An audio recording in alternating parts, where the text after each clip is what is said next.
भेट मंडप सुंदर दृश्य। तेबे आ विलंब करबानी प्रत्येक दिन भली आसंतु आरंभ करदबा श्रीमद् भगवत गीतांकर गोटे श्लोक। एजावत आपण माने चतुर्दश अध्यायर 20 श्लोक पर्यंत श्रवण कर सारे।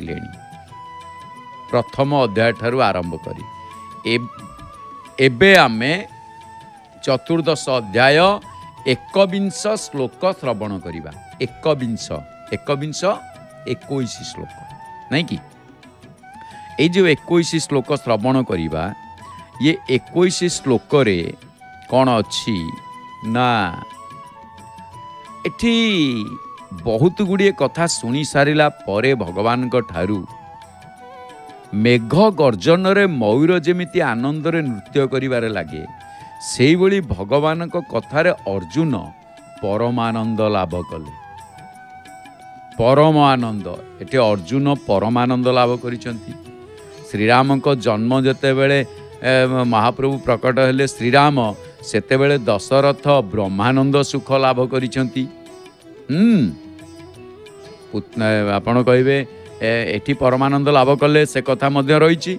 आपण कहबे आज्ञा सी केमिति ब्रह्मानंद सुख लाभ कले। पुत्र जन्म सुनि दशरथ सुनिका ना मानई सुख ब्रह्मानंद समाना, संत तुलसी भाषा रे। तेबे आनंद रे तांकर अंतर नाची उठिची। गोटे श्री रामंकर जन्म को देखिकी दशरथ आनंद रे मन नाची उठिची। एपटे भगवान श्रीकृष्ण को तांको कथा सुनिके अर्जुन को मन आनंद रे नाची उठिची। नाची उठिला परे किछि तो कहिथिबे। गुणत्रय विभाग जोग श्लोक संख्या 21 कौन कहउचंती। बढ़िया श्लोकटी टिके क्लिष्ट। कैर्लिंगै स्त्रीन् गुणानेतान् तीतो भवति प्रभो, किमाचारः कथं चैतान् स्त्रीन् गुणानतिवर्तते। कैर्ली एटी बढ़िया कथाटी अच्छी देखंतु। कैर्लिंगै स्त्रीन् गुणाने तान तीतो भवति प्रभु। अर्थ एटी कौन ना कई युक्त लिंगई जाकि कैर्लिंगई। कई माने क्यों, लिंगई माने लक्षण युक्त। तापरे ए श्लोक रे अर्जुन कहउछंती, जाको अर्जुन उवाच। अर्जुन पचारुचंती भगवान, कारण अर्जुन एथि पचारुचंती हे प्रभु ये तीन गुणरु अतीत मनुष्यंकर लक्षण कौन।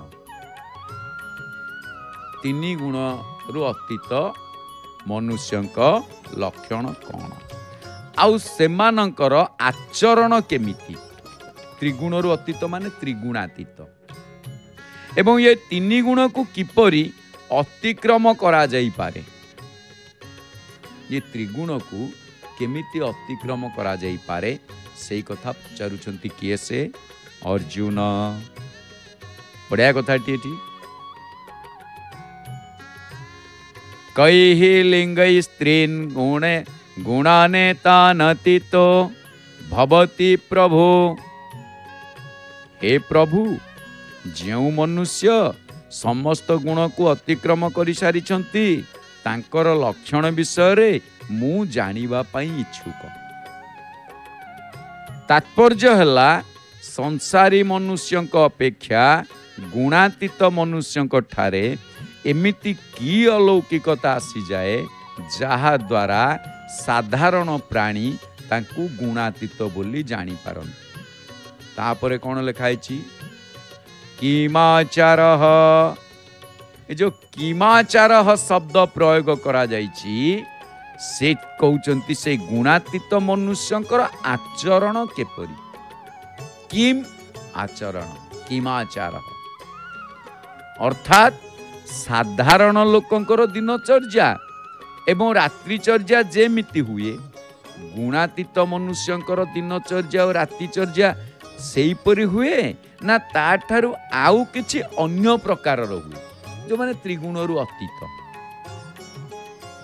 आ साधारण लोके जेमिति आचरण करती जेमिति खाइबा पीबा चाली चलन शयन जागरण इत्यादि करती ये गुणातीत पुरुष से भली करती ना तांकर किछि आउ किछि विशेष ढंग डांग रही ना किछि विशेष ढंग रे करती कि पुणी कौन कहउचंती कथम चैतान स्त्रीनां गुणानतिवर्तते ये तीनी गुण को अतिक्रम करिवार उपाय कौन अर्थात केउ साधना कले मनुष्य गुणातीत हो पारिब किए पचारुचंती अर्जुन पचारुचंती काहाकू पचारुचंती भगवान को पचारुचंती एटी भगवान रूप भिन्न धरणर कौन ना भगवान श्रीकृष्ण रूप जो ही राम सो ही जगदीशा ये जगन्नाथंकर ये गोटे भूमिका